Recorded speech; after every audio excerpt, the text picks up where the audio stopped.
Well, good afternoon, everyone. Hope you're having a positive Sabbath wherever you heard this message, and hope your spring holiday season went well. Brethren, in the book of Daniel, it records a story for us where Daniel prays a prayer to God, basically appealing for the return of the Israelite people to the area of Israel and Jerusalem, and specifically for the restoration of the city of Jerusalem. And in response to this prayer, God sends the angel Gabriel to appear to Daniel and to reveal to him what we typically refer to today as this 70 weeks prophecy. Now, in my experience in the Church of God, typically when we talk about the 70 weeks prophecy, we jump right into the 70 weeks and how the math plays out, and we particularly spend some time speculating about that last week and how that's going to be fulfilled and speculating on the details there. But what I'd like to do today is, before we get into all those types of details, is spend some time actually looking at the historical context of what caused Daniel to make this prayer in the first place. Because to really understand that and understand the details of what he's thinking and why he's even making the request that he is, we need to understand the history around it and place it in its full historical context. So if you'd like a title for this sermon today, it's the 70 Weeks Prophecy Part 1. Again, the 70 Weeks Prophecy Part 1, because this will actually be a two-part series, because today we're mainly going to focus on, again, placing this story in the greater context of all the history going around it. And again, this explains for us why Daniel was making this prayer in the first place. And then next time we'll actually get into your more typical details of, the exact details of the 70 weeks and how that plays out. So to start off with, let's turn over to Daniel chapter 9. It's Daniel chapter 9.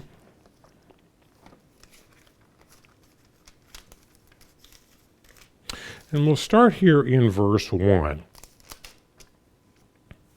It says, "In the first year of Darius, son of Ahasuerus, of the lineage of the Medes, he is made king over the realm of the Chaldeans. In the first year of his reign, I, Daniel, understood by the books of the number of years specified by the word of Jehovah, given through Jeremiah the prophet, that he would accomplish 70 years in the desolations of Jerusalem." Now, again, understanding what he's referring to there is really important because, again, this sets the entire context as to why, what he states in the rest of the chapter even takes place. Because as we're going to see here later today, a lot of the first half of this chapter is a prayer that Daniel is making to God, basically, appealing for the restoration of the city of Jerusalem. But again, first we need to understand, what is he referring to here about Jeremiah and these 70 years of desolation? Well, this refers to a prophecy that's in Jeremiah 25. So turn over to Jeremiah chapter 25. And we'll see here a prophecy that Jeremiah gives, basically prophesying about the Babylonian captivity that was going to take place with, the southern kingdom of Judah. This is Jeremiah 25 and verse 1. It says, "The word that came to Jeremiah concerning all the people of Judah in the 4th year of Jehoiakim, the son of Josiah, king of Judah, which was the 1st year of Nebuchadnezzar, king of Babylon, which Jeremiah the prophet spoke to all the people of Judah and to all the inhabitants of Jerusalem, saying, From the 13th year of Josiah, the son of Amon, the king of Judah, even to this day, this is the 23rd year in which the word of Jehovah has come to me, and I have spoken to you rising early and speaking, but you have not listened. And Jehovah has sent to you all his servants the prophets, rising early and sending them, but you have not listened, nor inclined your ear to hear. They said, Repent now every one of his evil way, his evil doings, and dwell in the land in which Jehovah has given to you and your fathers forever and ever. In other words, he's telling them if they repented, they could stay in the land. But as we know, that's not what they did. In verse 6, do not go after other gods, serve them, and worship them, and do not provoke me to anger with the works of your hands, and I will not harm you. Yet you have not listened to me, says Jehovah, that you might provoke me to anger with the works of your hands to your own hurt. Therefore, thus says Jehovah of hosts, because you have not heard my words, behold, I will send and to take all the families of the north, says Jehovah, and Nebuchadnezzar, the king of Babylon, my servant, and I will bring them against this land, against its inhabitants, and against those nations all around, and will utterly destroy them and make them an astonishment, a hissing, and a perpetual desolations. Moreover, I will take them from them the voice of mirth, and the voice of gladness, and the voice of the bridegroom, and the voice of the bride, and the sound of the millstones, and the light of the lamp. And this whole land shall be a desolation and an astonishment, and these nations shall serve the king of Babylon 70 years. Notice he mentioned in Daniel the years mentioned by Jeremiah. Well, this is what we're referring to here. And then it will come to pass, when 70 years are completed, and I will punish the king of Babylon, and that nation, and the land of the Chaldeans, for their iniquity, says Jehovah, and I will make it a perpetual desolation. I notice he's saying that, Judah's going to be taken into captivity by the Babylonians. That's going to last 70 years, and then the Babylonians are going to be, they're going to be punished. We're going to see they get conquered by the Medo-Persian Empire is what happens. Then picking up in verse 13. So I will bring on that land all my words which I have pronounced against it, and all that is written in this book which Jeremiah has prophesied concerning all the nations. For many nations and great kings shall be served by them, and I will repay them according to their deeds, according to the works of their own hands. Now, this is basically prophesying in advance what would take place with Nebuchadnezzar, conquering the kingdom of Judah. Now, historically, the fulfillment of this is recorded in 2 Chronicles. So turn over to the book of 2 Chronicles, and we'll see here this book ends with basically telling the story of how this actually got fulfilled. This is 2 Chronicles chapter 36, and we'll start reading in verse 11. It says, Zedekiah was 21 years old when he became king and reigned 11 years in Jerusalem. He also did evil in the sight of Jehovah his God, and did not humble himself before Jeremiah the prophet, who spoke from the mouth of Jehovah. And he also rebelled against King Nebuchadnezzar, who had made him swear an oath by God. But he stiffened his neck and hardened his heart against turning to Jehovah, God of Israel. Moreover, all the leaders of the priests and the people transgressed more and more, according to all the abominations of the nations, and defiled the house of Jehovah, which he had consecrated in Jerusalem.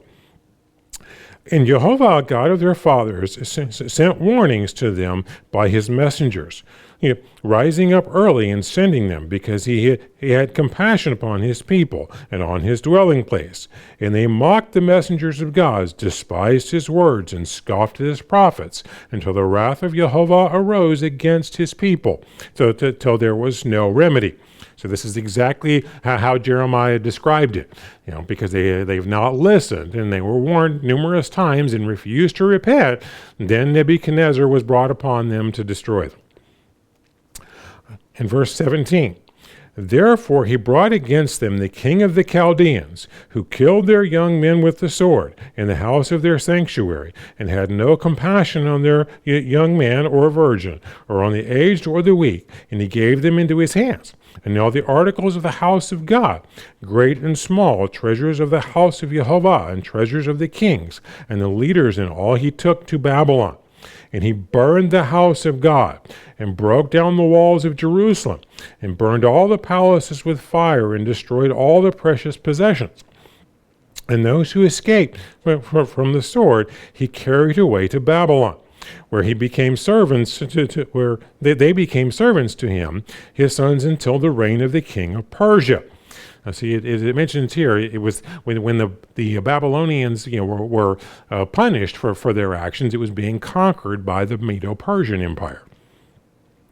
And in verse 21, to fulfill the word of Jehovah by the mouth of Jeremiah, until the land had enjoyed her Sabbaths, as long as she lay desolate, she kept Sabbath to fulfill 70 years. So again, we have that 70 years mentioned here, but notice it's referring to the land Sabbaths. Now we're going to take a little bit of a diversion here to understand this comment. But what we're going to see is a pretty interesting number of years that's going to essentially parallel the 70 weeks prophecy when we understand it. Because notice here, just to read verse 21 again, just notice the wording. To fulfill the word of Jehovah by the mouth of Jeremiah until the land had enjoyed her Sabbaths. As long as she lay desolate, she kept Sabbath to fulfill 70 years. In other words, what it's getting at is 70 land Sabbaths. Basically the people would be removed from the area for 70 years before anyone would be able to return, and the land is enjoying its land Sabbaths. Now, if we turn over to Leviticus 26, Leviticus 26 and Deuteronomy 28 are oftentimes referred to as the blessing and cursings chapters. The reason being is, in both cases, the first half of the chapter refers to all the wonderful blessings that the Israelites would receive, living in the land if they consistently obeyed God, and how wonderful life would be. And typically the second half of both of these chapters, is all the curses and all the things that would go, very, very badly for them if they consistently disobeyed. Well, some of these curses, specifically speak to them disobeying the land Sabbaths. Now, this is in Leviticus 26 and verse 32. It says, I will bring the land to desolation, and your enemies who dwell in it shall be in astonishment at it. And I will gather you among the nations and draw out a sword after you. And your land shall be desolate, and your cities waste. Then the land shall enjoy its Sabbath as long as it lies desolate, and you are in your enemy's land. Then the land shall rest and enjoy its Sabbaths. As long as it lies desolate, it shall rest, for the time it did not rest for your Sabbaths when you dwelt in it. Again, the statement made here is, the time that they're away is making up for the land Sabbaths that they didn't observe. Now let's notice the biblical instructions of the land Sabbaths, and then just do a little math here, and we're going to find a very interesting number. So turn over to Leviticus 25. In verse 1 here, we're just going to read the biblical instructions for the land Sabbaths that they should have been obeying. This is Leviticus 25 and verse 1. It says, And Jehovah spoke to Moses on Mount Sinai, saying, Speak to the children of Israel and say to them, When you come into the land which I give you, then the land shall keep a Sabbath to Jehovah. 6 years you shall show your field. In 6 years you shall prune your vineyard and gather its fruit. But in the 7th year there shall be a Sabbath of solemn rest for the land, a Sabbath to Jehovah. And you shall neither sow your field nor prune your vineyard. What grows in its fields according to your harvest you shall not reap, nor gather the grapes of your untended vine, for it is a year of rest for the land. And the Sabbath produce of the land shall be food for you and your servant and your maidservant and your hired servant and the stranger who sojourns with you, for your livestock and the animals that are in your land, and all its produce shall be for food. Now notice it was a cycle of 7 years. In 6 years they would farm and harvest as normal, and in year 7 they're supposed to let the land rest.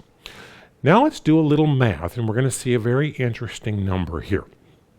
Because, we won't get into all the details of the 70 weeks of the prophecy today. We'll do that next time.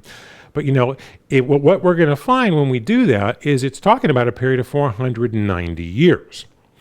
Now, if we look at this and say, okay, they're going to be, that the land is going to rest for 70 years while they're in Babylonian captivity, and no one's allowed to return to the land. And this is making up for, the time that they didn't keep the land Sabbaths before. Well, what is 70 times 7? 490. It's basically a parallel number. So what this suggests is, and again, the Bible doesn't explicitly state that they ignored the land Sabbath for 490 years, but when we put these scriptures together, it would certainly imply that that was the case. And that's connected with why there were 70 years they're not allowed to be in the land.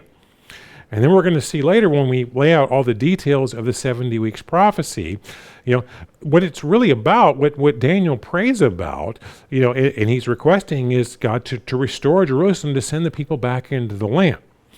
Now, as we're going to see when we study the details, the 490 years of the 70 weeks prophecy, that math doesn't start immediately after the 70 years.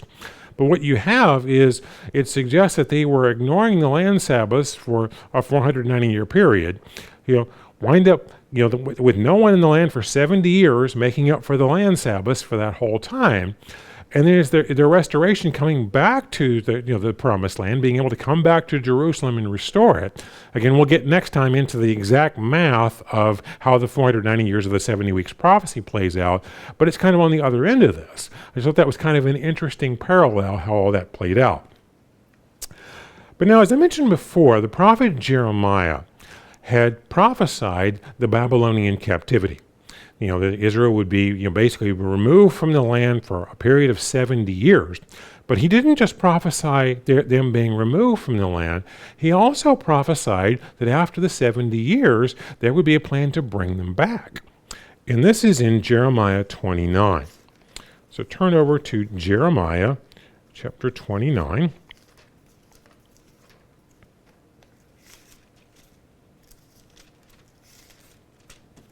So we're going to see here that Jeremiah sends a letter to all the people, that are in captivity in Babylon, basically letting them know, get comfortable. It's going to be a while. You're going to be here for 70 years, and don't listen to people that try to tell you otherwise, because God is determined it's going to be 70 years. But after that, you're going to be allowed to start coming back to the land. But notice this in Jeremiah 29 and verse 1. Now these are the words of the letter that Jeremiah the prophet sent from Jerusalem to the remainder of the elders who were carried away captive, to the priests, the prophets, and all the people whom Nebuchadnezzar had carried away captive from Jerusalem to Babylon. See, now he's writing to all those who are in captivity now in Babylon. As we're going to see here, he's giving them expectations for what's going to happen, but he's also prophesying their return.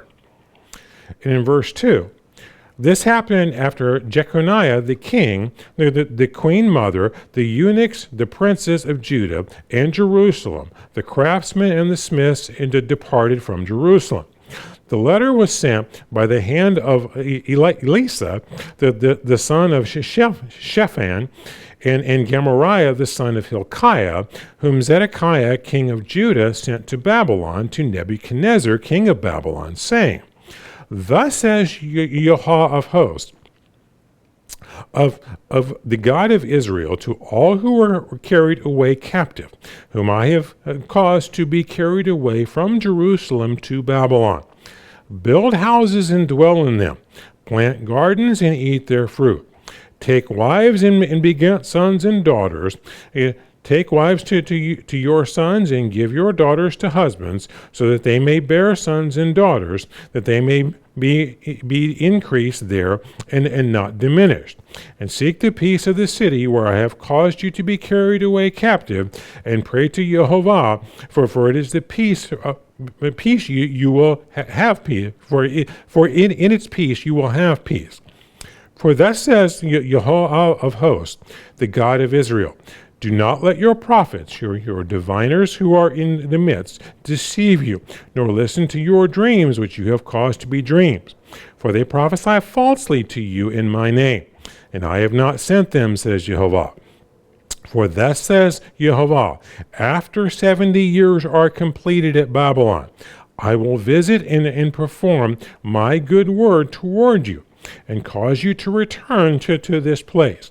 For I know the thoughts I think toward you, says Jehovah, thoughts of peace and not of evil, to give you a future and a hope.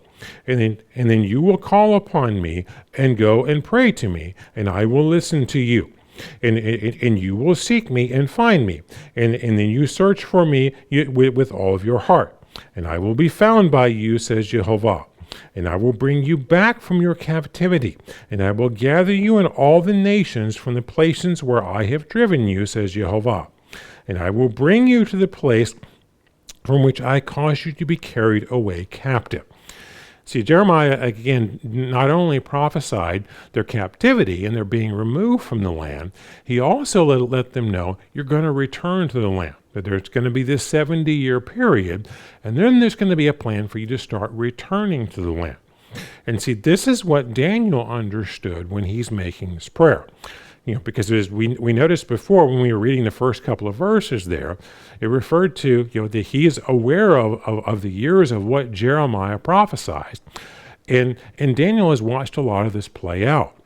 Because, the earlier parts of the book of Daniel, that described how Daniel's taken to Babylon, how he's interacting with Nebuchadnezzar through the Babylonian captivity. He's seen all of this take place. He also witnesses the punishment of the Babylonians when the Persian Empire, then makes a conquest and conquers them. And he's aware, he's watched all of this play out. And this is actually recorded in Daniel chapter 5. So turn over to Daniel chapter 5. And we'll see here this mention. We'll just pick up here in verse 30. It says, that very night, Belteshazzar, king of the Chaldeans, was slain. And Darius the Mede received the kingdom, being about 62 years old.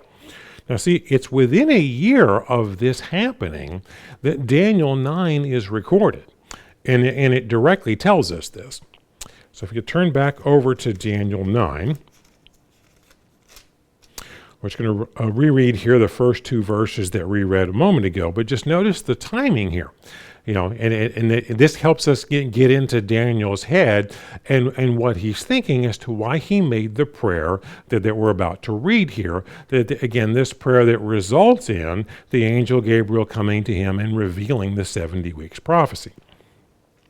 Again, starting again in Daniel 9 in verse 1. It says, in the first year of Darius, the son of Ahasuerus, of the lineage of the Medes, who is made king over the realm of the Chaldeans, in the first year of his reign, I, Daniel, understood by the books of the number of years specified by the word of Jehovah, given through Jeremiah the prophet, that he would accomplish 70 years in the desolations of Jerusalem. Well, see, now we can understand the context of what he's talking about. Because he's aware that Jeremiah, prophesied the Babylonian captivity, and Daniel's experienced it. He got carried away into captivity into Babylon. He's worked directly with Nebuchadnezzar. He's, fully aware of all of this, and he's watched the 70 years play out. And now he's also seen, the Medo-Persian Empire come in and conquer the Babylonians. So now he's seen the punishment of the Babylonian Empire, and he knows that, that 70-year period's expired. Well, you can imagine what he's thinking now. It's like, okay, we can check that box off. Well, now we get a chance to return. And you can imagine he's feeling very hopeful about this because he realizes this is what Jeremiah prophesied, and well now we're past that, so hopefully now we can get on with being restored and going back to the land. That's really what he's thinking and hoping for here. So with that in mind, we can continue on now in verse 3 and see the prayer that he prays to God here that again results in, Gabriel coming to him and revealing the 70 weeks prophecy. So pick up now in verse 3. So then I set my face toward the Lord God to make request for prayer and supplications with fasting, sackcloth, and ashes. And I prayed to Jehovah my God, and made confession and said, O Lord, great and awesome God, who keeps his covenant and mercy with those who love him, and with those who keep his commandments. We have sinned and committed iniquity. We have done wickedly and rebelled, even by departing from your precepts and your judgments. Neither have we heeded your servants the prophets, who spoke in the name of the kings, and our princes to our fathers, and to all the people of the land. O Lord, righteousness belongs to you, but to us shame of face, as it is to this day, to the men of Judah, to the inhabitants of Jerusalem, and all Israel, and those near and those far off in all the countries to which you have driven them, because of the unfaithfulness which they have committed against you. O Lord, to us belongs the shame of face, to our kings, to our princes, our fathers, because we have sinned against you. To the Lord our God belong mercy and forgiveness, though we have rebelled against you. We have not obeyed the voice of Jehovah our God to walk in his ways, and he was before us by his servants the prophets. Yes, all Israel has transgressed your law and departed so as not to obey your voice. Therefore, curse and oath written in the law of Moses, the servant of God, has been poured upon us because we have sinned against him. See, he's thoroughly confessing their sins. He's thoroughly admitting throughout this whole prayer, that our troubles were self-inflicted. We brought this upon ourselves because we just knowingly disobeyed, and you sent the prophets to warn us, and we refused to listen, and we got what we deserved. But as we're going to see as we keep reading through this, his appeal is for God's forgiveness. It's for God's forgiveness and mercy and restoring them to the land. Because he knows the people don't deserve it. It's not because of their righteousness. He's just appealing to God's forgiveness and mercy. And also notice as we read through this, and we'll kind of see this more in detail next time, that the prophecy that's revealed to him here, very much ties to the coming of the Messiah. Because that's a lot of the math of how the 70 weeks plays out is, counting the time from a decree that's issued that we're going to talk about here in a moment, and then it counts down to the coming of the Messiah. But notice as we read through his prayer, Daniel doesn't make any reference to the Messiah. He's not asking about the Messiah at all. He is asking about forgiveness and mercy and forgiving the sins of Israel. So the answer that he gets from the prophecy through the angel Gabriel really speaks to a much bigger picture than what he was really asking in the first place. But again, he's asking about forgiveness of sin and mercy, and that ultimately comes, forgiveness of sin through the sacrifice of Christ is where that's tied in there. But I just thought it was interesting as you notice as you read through this prayer, he never asks about the Messiah. The answer he gets addresses the Messiah, but he's really just asking about the restoration of the city of Jerusalem and the people being able to return. Because you can imagine what's on his mind. He's a captive in Babylon. He's really hoping that he can return and get out of this and get back to Jerusalem. But pick up now in verse 12. And he has confirmed his words, which he spoke against us, against our judges, who judged us by bringing us a great disaster. For under the whole heaven such has never been done as what has been done to Jerusalem. It is written in the law of Moses, and all this disaster has come upon us. Yet we have not made our prayer before Jehovah our God, that we might turn from our iniquities and understand your truth. Therefore Jehovah has kept the disaster in mind and brought it upon us, for Jehovah our God is righteousness, in all the works of which he has done, though he has not obeyed his voice. And now, O Lord our God, who brought your people out of the land of Egypt with a mighty hand and made yourself a name as it is this day, we have sinned and we have done wickedly. O Lord, according to all your righteousness, I pray, let your anger, your fury be turned away from your city Jerusalem, from your holy mountain, because of your sins and for the iniquities of our fathers. Jerusalem and your people have become a reproach to all you are around us. Now, therefore, our God, hear the prayer of your servant and his supplications, and for the Lord's sake, cause your face to shine on your sanctuary, which is desolate. And, oh my God, incline your ear and hear. Open your eyes and see the desolations of the city which I called by your name, and we do not present your supplications before you because of our righteous deeds, or because of your great, but because of your great mercies. O Lord, hear. O Lord, forgive. O Lord, listen and act. Do not delay for your own sake, my God, for your city and your people are called by your name. Now, as I mentioned before, notice here his focus is upon, the people and the city of Jerusalem, and basically for forgiving the sins that caused them to go into captivity and restoring them back to the land. Because again, you can imagine from Daniel's perspective, he's lived through the Babylonian captivity. Again, the earlier parts of the book of Daniel record that in his interactions directly with Nebuchadnezzar, who was the king of Babylon. And now he's witnessed the overthrow, of the Babylonian, empire with the Medo-Persian Empire. But Daniel is very realistic in that, the troubles that have been brought upon Judah, it was their own fault. It was just the result of their own sins. And notice in his prayer, he's thoroughly admitting that, and he's directly admitting, we have no right to ask for your forgiveness. We haven't earned it as a result of our actions, but we're just appealing to your mercy. The reason I point that out is, as we'll see later when we kind of dig into the details of the 70 weeks prophecy, it's very much tied to the coming of the Messiah and basically the ending of sin. And notice that, Daniel's, prayer didn't specifically talk about the Messiah at all, but that is the ultimate answer to all of this. That is the picture we have to realize with the sacrifice of Christ, that, we don't have any right to ask for it. We can't claim this forgiveness because we did anything right or that we earned it at all. It's really just God's mercy. It's just his love, of sending Christ here and Christ's willingness to die for us, to be the sacrifice, that covers our sins. It's all about their love and mercy. And it's not about us being able to beat our chest and say, well, we deserve it and we're claiming what we deserve, because that's not the case.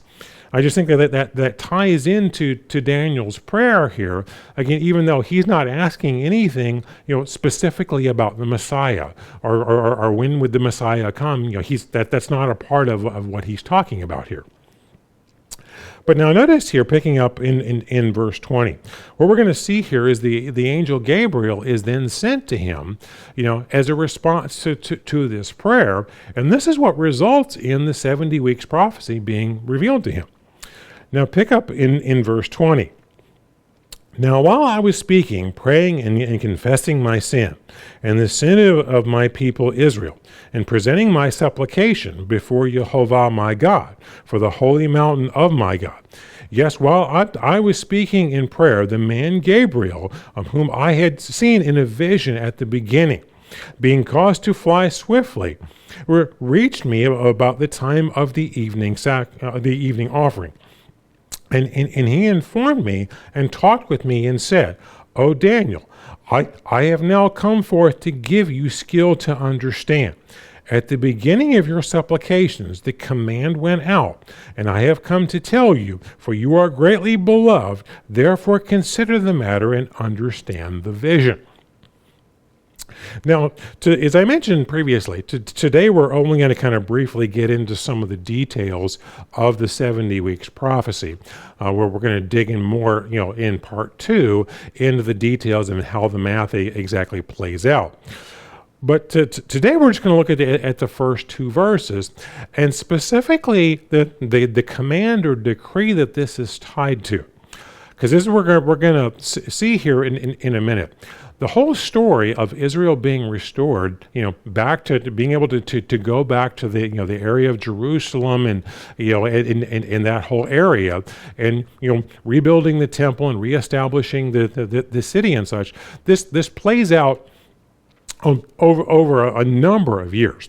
The story is basically, told in detail through the books of Ezra and Nehemiah. And if you look at the history that's described in those two books, it's multiple decades of history that play out over the whole story, probably close to 100 years or better there of the entire story that plays out. And just as an interesting side note, today in our Bibles, the book of Ezra and Nehemiah are two separate books that we typically refer to. Now, historically, they were recorded as basically one single long book, is how they typically referred, were preserved in the Old Testament historically. Today, we see them as two books.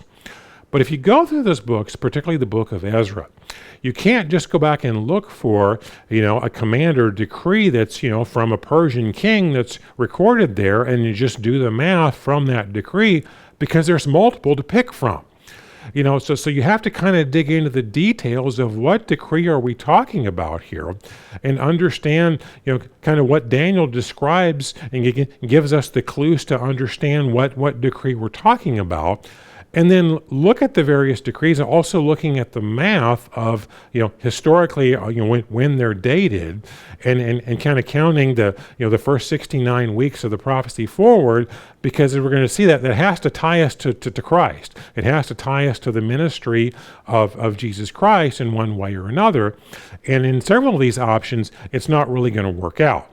And we're going to see with several of these options specifically focus on rebuilding the temple, and they're really solely about rebuilding, constructing a building. And again, so understanding some of these details is important to knowing, which decree to tie this to. Because if you study into this subject, what you'll see, particularly if you look online and look at, various sources that talk about this prophecy, different sources will argue which decree to attach it to, and they'll have different formulas, for how to interpret this prophecy as a result. So let's just look at the first two verses here and kind of look at the clues of what Daniel 9 gives us as to what kind of decree that we're looking for.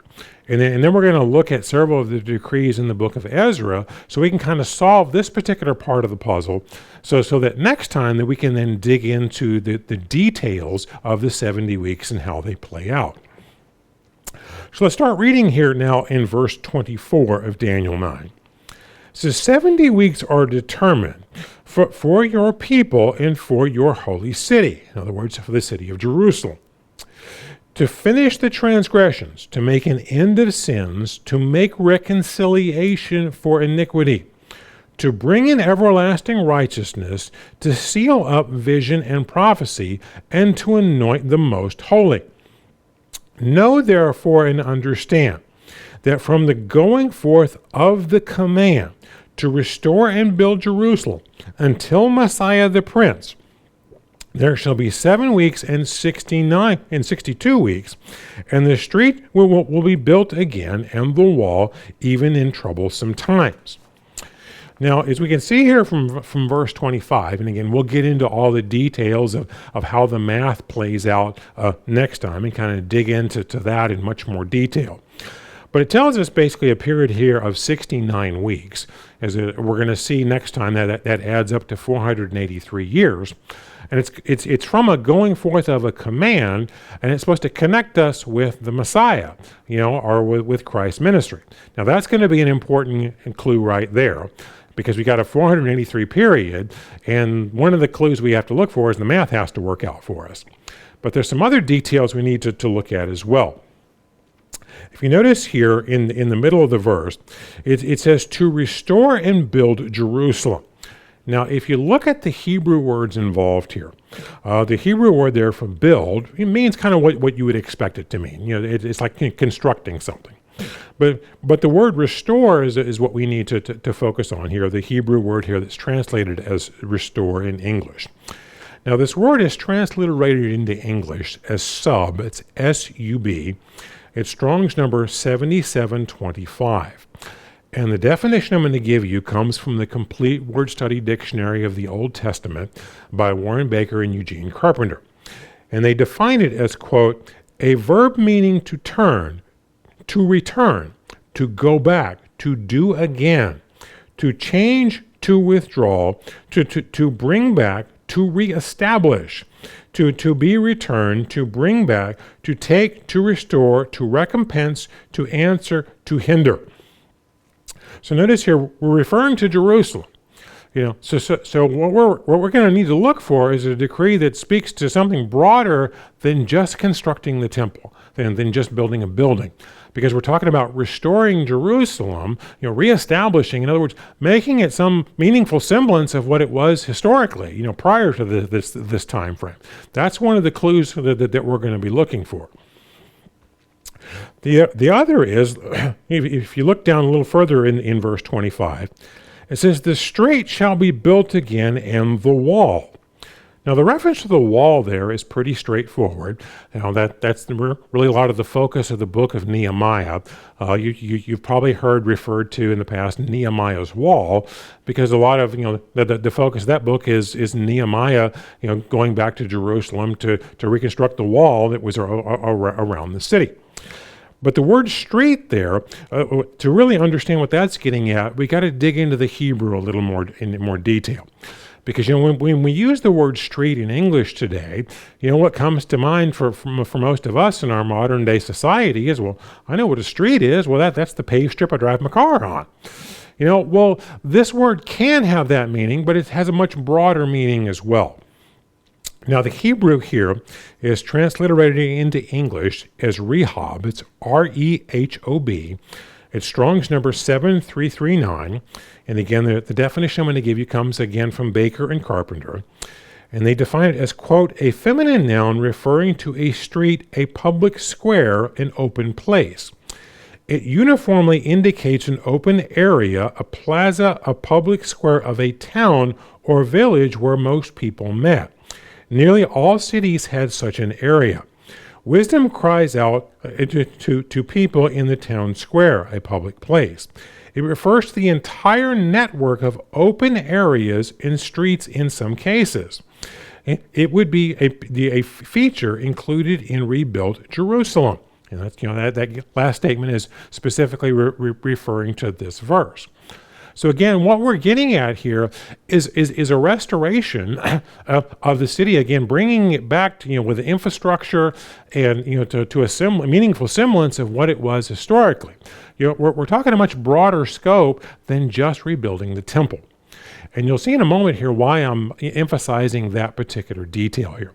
Because as I mentioned, if you read through the book of Ezra, that really tells a lot of the story. Again, it's throughout Ezra and Nehemiah, but particularly in the book of Ezra, there are multiple decrees that are described, that are laid out and even quoted in detail, that are made by Persian kings that are directly related to, Israelites being sent back to the area of Jerusalem, for a variety of purposes.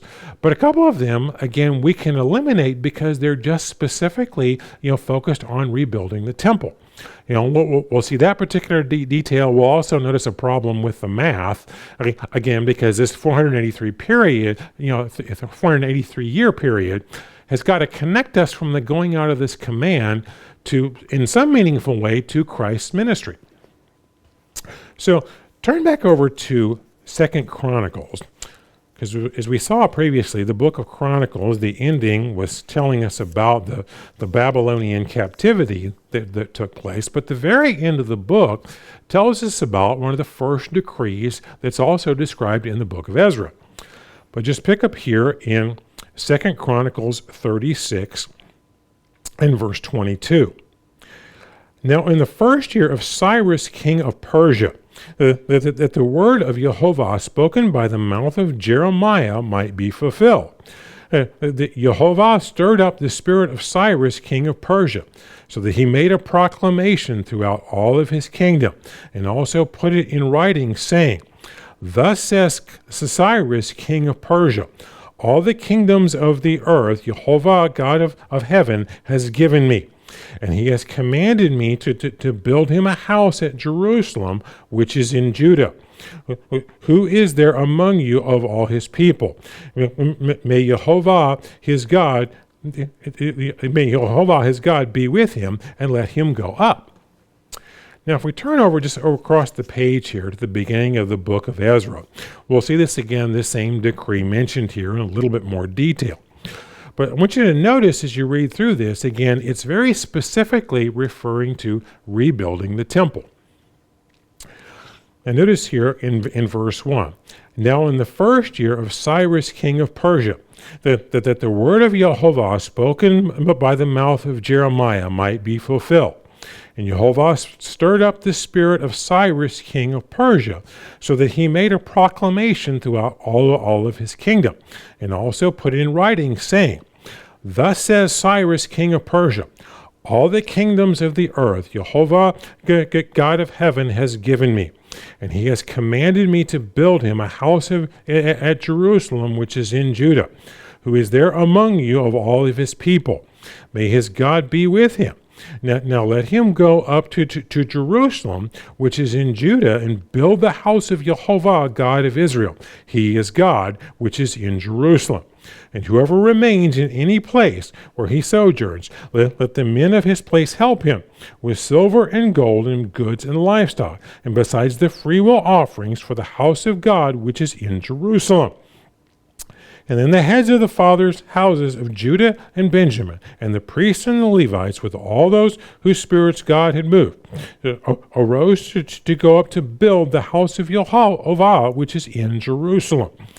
Now again, notice here that this decree is specifically about rebuilding the temple. We're talking about basically reconstructing a building that's been destroyed, is what this is referring to here. It doesn't give us any reason to believe it's speaking to anything on a broader scale of, kind of reestablishing Jerusalem, in a manner, in a meaningful, manner close to what it was previously, building up any infrastructure and, anything about a wall or anything of that nature. That's just not mentioned here.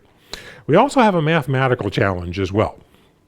As I mentioned before, now again we're going to go into the how to interpret what the 70 weeks mean a lot more in detail next time. But I think a lot of you are probably familiar with the fact that the first 69 weeks, it equals a period of 483 years. Now this decree that we just mentioned here from Cyrus is typically dated at 537 BC. Now, I say it's typically dated. If you research this subject, what you'll find is there's general agreement on when these particular decrees are issued, but you'll find various sources that maybe go one year in this direction or another year in another direction, and maybe they have a 1 year difference. But again, they tend to agree in general about when they happen. But this is approximately dated at 537 BC. Now, if you take 483 years from that, you're not even going to get to Christ's birth. You can't get to anything associated with Christ's physical life at all. So see, not only do we have a scope problem in terms of what this decree speaks to, we have a mathematical problem to get it to work as well. Now, if you look through the next several chapters in the book of Ezra, and we're just going to kind of summarize some of the details here and not read through everything. But between chapter 1 and chapter 6, there's a little over a 20-year period that gets addressed here. And if you read through the chapters in between, what you'll see is that the people that return to Jerusalem to try to build the temple experience a lot of roadblocks and resistance. And there's a lot of issues that they have to deal with that basically, sabotages their progress and stops them from going forward. There's even a point where there's a decree made that they have to stop, and they can't go forward anymore without the king of Persia giving them the green light to do so. Well, then this decision is appealed, and it ultimately results in a decree that's recorded in chapter 6. And this is basically Darius, who's basically reinstating Cyrus's original decree. And this occurs in approximately 515 BC, so we're about 22 years later.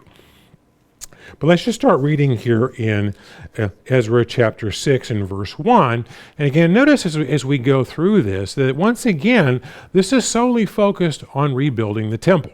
I mean, it is sending some of the people back again to the area of Jerusalem, but again, there's nothing stated here of a broader nature of, reestablishing the city to any semblance of what it formerly was. It's just, rebuild the temple that was destroyed by Nebuchadnezzar.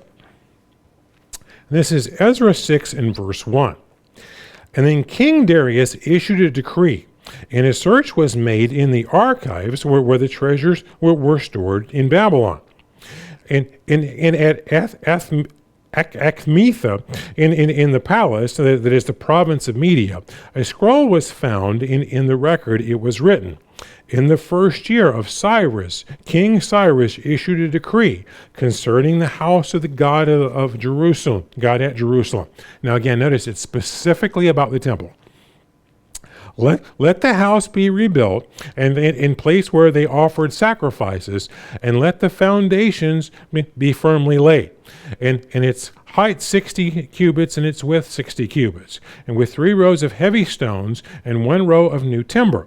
And let the expenses be paid from the king's treasury, and also let the gold and silver articles of the house of God, which Nebuchadnezzar took from the temple, which is in Jerusalem, be brought to Babylon, to restore it and taken back to the temple, which is in Jerusalem, each to its place, and deposit them in the house of God. Now, therefore, to Titania, governor of the region beyond the river, and Shethor Bosnia, and your companions, the Persians who are beyond the river, keep yourselves from there, and let the work of the house of God alone, and let the governor of the Jews and the elders of the Jews build this house of God on its site. Moreover, I issue a decree as to what you shall do for the elders of these Jews, and for the building of this house of God.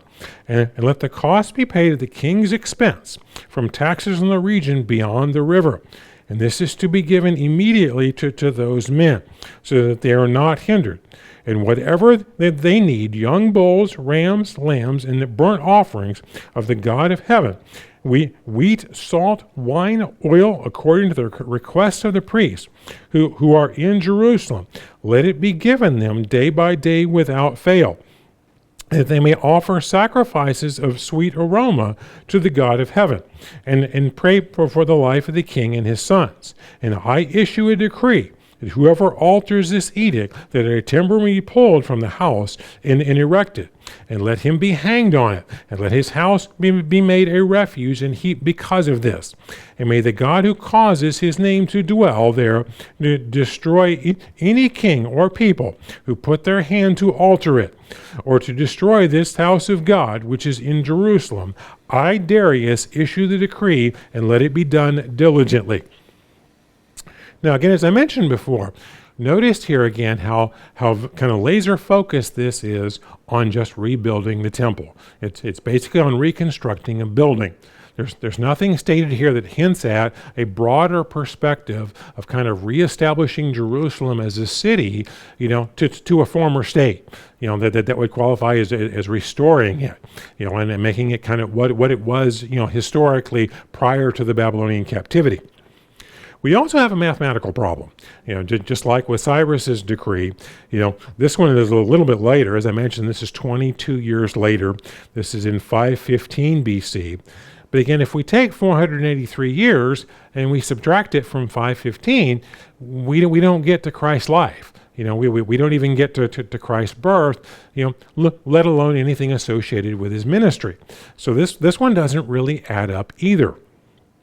However, if we look in Ezra chapter 7, now we do find a decree, that again does speak to a broader, focus on the city of Jerusalem, and kind of reestablishing, the area to a state similar to what it was previously. And we also find that the math is going to match up for us as well. Now, start off with here in Ezra chapter 7 and verse 1. It says, now after these things, in the reign of Artaxerxes, king of Persia, Ezra, the son of Sariah, the son of Azariah, the son of Hilkiah. Now jump down to verse 6. We're going to skip over the genealogy listing here. In verse 6, this Ezra came up from Babylon, and he was a skilled scribe in the law of Moses, which Jehovah, God of Israel, had given. The king granted him all the requests according to the hand of Jehovah his God upon him. And some of the children of Israel, and the priests and the Levites, and the singers and the gatekeepers, the Nethinim, came up to Jerusalem in the 7th year of King Artaxerxes. And Ezra came to Jerusalem in the 5th month, which was the 7th year of the king. And on the first day of the 1st month, he began his journey from Babylon. On the first day of the 5th month, he came to Jerusalem according to the good hand of his God upon him. For Ezra had prepared his heart to seek the law of Jehovah, to do it, and to teach the statutes and ordinance in Israel. Now this is the copy of the letter that King Artaxerxes gave Ezra the priest, the scribe expert in the words of the commandments of Jehovah and his statutes to Israel. Now, as we read through this, now you'll notice that again, there's a lot of details here for basically things that are pertaining to the temple itself, basically supplies to be used in it. But if we pay close attention to the wording of the details here, there are several statements here that show us that it's speaking to much broader things here, to the city itself, again, than just simply rebuilding the temple. And then if we read a statement that Ezra makes in chapter 9, kind of referring to, kind of the marching orders that he's been given here, you can obviously see what he thinks this includes, and it's much more than just the reestablishment of the temple. Because by the time that this is happening here, and Ezra is returning to Jerusalem, the temple has already been rebuilt. That's already been rebuilt and dedicated. And now again, he's bringing additional supplies, you might say, and things to that would also be used in the temple. But this speaks to a greater purpose as well. So pick up now in verse 12.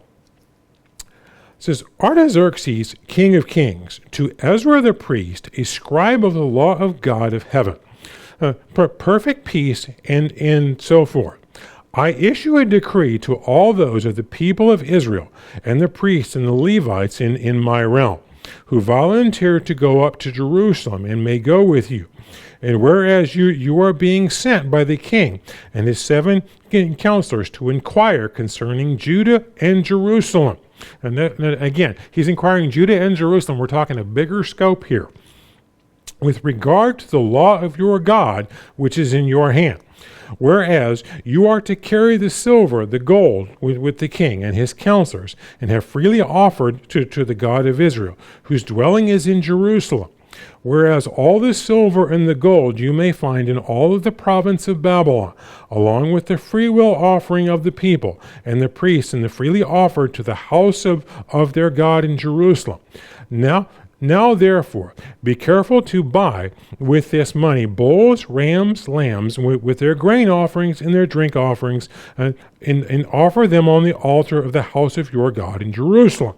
So again, the decree does, again, pertain to things pertaining to, the temple itself. But let's notice it's a little broader than that. And whatever seems good to you, to your brethren, to do with the rest of the silver and the gold, do it according to the will of your God. Notice he says, whatever seems good to you, you can do that too. Now we're going to notice here later in chapter 9, Ezra makes a statement about building a wall. And we're going to see, obviously, he thinks he's authorized to do that too. So pick up in verse 19. Also the articles that are given to you for the service of the house of your God, deliver in full before the God of Jerusalem. And whatever more may be needed for the house of your God, which you may have occasion to provide, pay it from the king's treasury. And I, even I, Artaxerxes the king, do issue a decree to all the treasurers who are in the region beyond the river, that whatever Ezra the priest, the scribe of the law of God of heaven may require you, let it be done diligently. up to 100 talents of silver, 100 cores of wheat, 100 baths of wine, 100 baths of oil, and the salt without the prescribed limit. And whatever is commanded by the God of heaven, let it diligently be done for the house of the God of heaven. For why should there be wrath against the realm of the king and his son?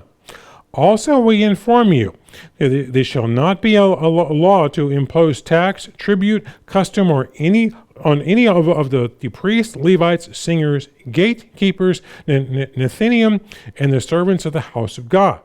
And you, Ezra, and notice these last two verses, and you, Ezra, according to your God-given wisdom, set magistrates, judges, who may judge all the people who are in the region beyond the river, and all such as know the laws of your God, and teach those that do not know them. And whoever will not observe the law of your God and the law of the king, let judgment be executed upon him, and whether it be death, banishment, or confiscation of the goods and imprisonment. So notice here, he's telling Ezra, set up a governmental structure for the region, for this area. So basically, this is building, an infrastructure around the area. Because notice, not only is he giving them authority to kind of, again, reestablish, the law of God in this area, to have an organizational structure like this, an infrastructure, you kind of need an infrastructure built, as far as buildings and such, to be able to support this. So obviously we're talking about a bigger scope here.